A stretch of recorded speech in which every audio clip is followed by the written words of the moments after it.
Hi hello welcome to జాటివి. కాంగ్రెస్ ప్రభుత్వం వచ్చిన 2 సంవత్సరాల్లోనే అటు కృష్ణా ఇటు గోదావరి జలాల దోపిడీ మొదలైంది. ఆ దోపిడీని అడ్డుకట్టేందుకు కేసీఆర్ గారు మరో పోరాటానికి సిద్ధమయ్యారు.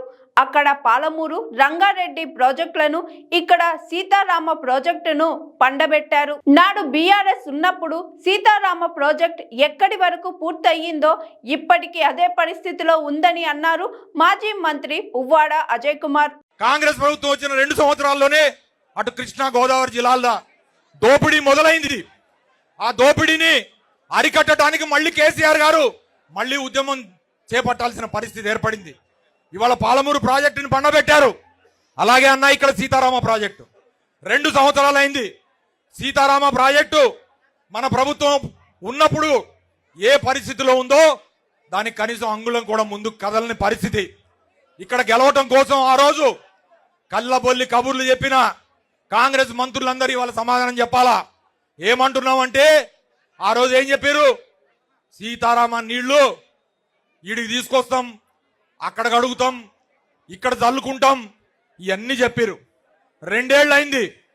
2 ఏళ్ల తర్వాత కూడా ఇవాళ పాలేరు నియోజకవర్గానికి కానీ, ఖమ్మం నియోజకవర్గానికి కానీ, వైరా నియోజకవర్గానికి కానీ, లేదా పాత కృష్ణ ఆయకట్టు కింద సాగైతున్న సత్తుపల్లి మధుర నియోజకవర్గాల్లో కానీ ఒక్క బొట్టైనా సరే సీతారామ ప్రాజెక్టు కింద గోదావరి నీళ్లు పారిచ్చారా అని నేను అడుగుతా ఉన్నా.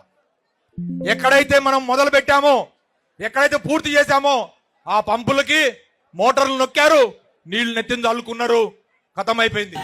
అన్న మొన్న మీటింగ్ లో చెప్పినట్టు, కేసీఆర్ గారు చెప్పినట్టు, పాలమూరు రంగారెడ్డి ఉద్యమం తర్వాత మళ్ళీ ఉద్యమం ఎత్తుకోవాల్సింది ఖమ్మం జిల్లా నుంచే, అది కూడా సీతారామ ప్రాజెక్టు కోసం. ఇక్కడ కొత్తగూడెం మాజీ శాసనసభ్యులకు పనిచేసిన వాళ్ళు కూడా ఉన్నారు. సీతారామ ప్రాజెక్టు ప్రధానంగా ఉద్దేశం కొత్తగూడెం జిల్లాలో ఉన్న అనేక నియోజకవర్గాల్లో కూడా, ఇల్లందు నియోజకవర్గం కానీ, పినపాక్ కానీ, భద్రాచలం కానీ సున్నా, ఇంతవరకు 1 ఎకరానికి కూడా నీళ్లు పారే పరిస్థితి లేదు. 3 పంప్ హౌజులు పూర్తి చేసి 8 ప్యాకేజీలు పూర్తి చేసి మనం ప్రాజెక్టు కింద ఆల్రెడీ 9,000 కోట్లు 10,000 కోట్లు ఖర్చు పెడితే ఇంతవరకు దాన్ని ఎస్టిమేట్లు 19,000 కోట్లకు పెంచారు తప్పితే ఏమాత్రం ముందుకు పడని పరిస్థితి. Hi, this is Swathi. Like చేయండి, షేర్ చేయండి, కమెంట్ చేయండి అండ్ సబ్స్క్రైబ్ చేయండి GRTV.